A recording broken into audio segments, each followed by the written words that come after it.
When God posed the question, "Adam, where art thou?"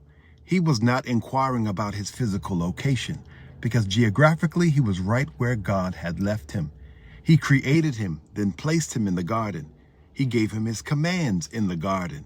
He instructed him in the art of having dominion in the garden. He gave him companionship in the garden. There was no place on earth comparable to the aesthetic beauty and lush accommodations offered in this botanical garden. So where was Adam? In the garden.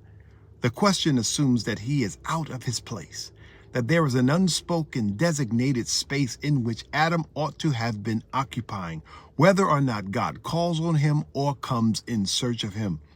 God and man have a binding contract, and in keeping with this contract, Adam should always be found where God has employed him. Adam, where are you? Rolls off the lips with ease, but has great and profound meaning. While it has nothing to do with physical location, it has everything to do with the spiritual locus of his existence. God created intelligible man so that he could choose for himself to have life. God knows that man can only ever have dominion if he first has life, the life of God. The tree of life was a most necessary component in God's Edenic classroom. Without it, man can never truly become what God intended for him. A choice must be made, and we must always choose a side, whether it is for our betterment or to our detriment. Adam had one task, and one task only, which was to obey his Creator.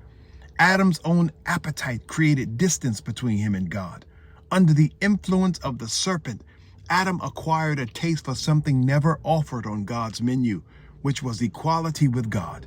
After Adam disobeys God and eats the forbidden fruit, God asks Adam, who is both his creation and his student, a question to which he immediately responds, off the top of his head, in a manner that was so confident, so sure, and matter of fact, as though he and God shared a prior understanding of the term, which is naked. He said, "I was naked, and so I hid."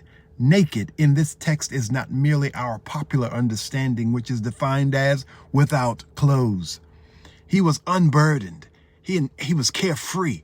He had no external barriers, no defense mechanisms in place. He had no known enemies. All he had ever known was peace, love, and contentment.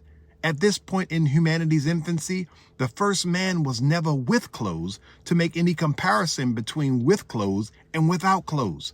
Naked was never a problem before this moment, because the word naked did not even exist in the human lexicon. Naked was never included in the teachings of God, so how was it found in the vocabulary of man? This word had no meaning and no significance before Adam's act of disobedience. But after his disobedience, it had all the meaning in the world.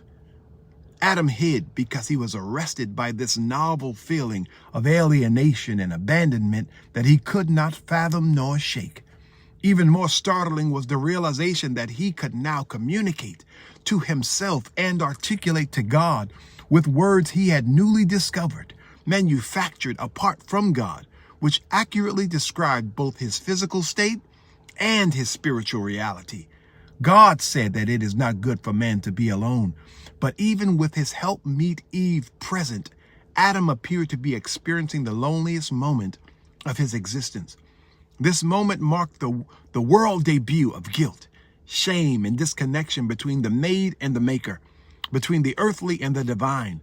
For Adam, naked not only meant that he was without clothes, but that he was without God.